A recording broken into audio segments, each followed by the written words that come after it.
The campaigns in and around Yorktown are familiar to you all. The great victory, the surrender on the 19th of October.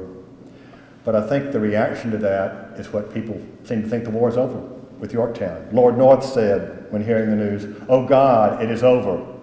But ladies and gentlemen, it wasn't. The fighting continued in the South for another 18 months. The enemy still occupied not just New York, but Wilmington, Charleston, Savannah, St. Augustine. The foraging raids continued. In North Carolina until mid-1782, what was called the Tory War continued unabated, vicious backcountry fighting. In South Carolina, you have not only the vicious fighting of Tory to Tory, but you've also got pitched battles.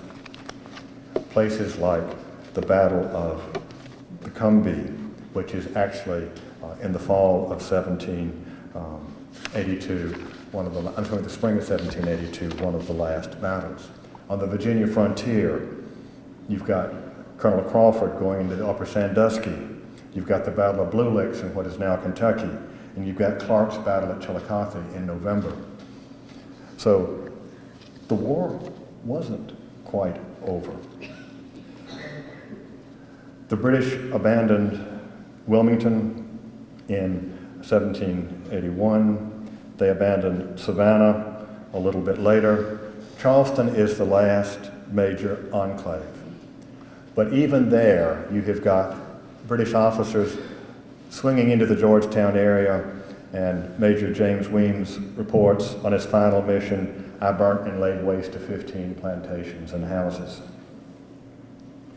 On December the 14th, 1782, the British evacuate Charleston more than a year after Cornwallis's surrender, 7 years after the first fighting in the state, and the war in the South is finally over.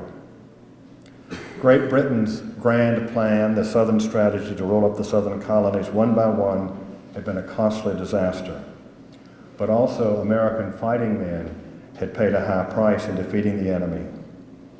In 1780 and 1781, 2 years of the fighting, 30% of all American deaths in uniform and 40% of all Americans wounded in uniform took place in the Southern colonies.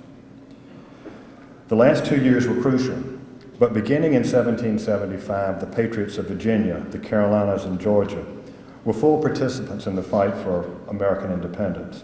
And if you'll permit me a little bit of parochial pride in South Carolina, I want to quote America's first great historian, who, by the way, was a Boston Brahmin, by the name of George Bancroft. And Mr. Bancroft said, "Left mainly to their own devices, after suffering more, daring more, and achieving more than the men of any other state, the citizens of South Carolina brought her back to her rightful place in the Republic." They did, but so did their fellow patriots in Virginia, North Carolina, and Georgia. Don't you think it's about time that they got their due? It was, after all, ladies and gentlemen, an American revolution. Thank you very much.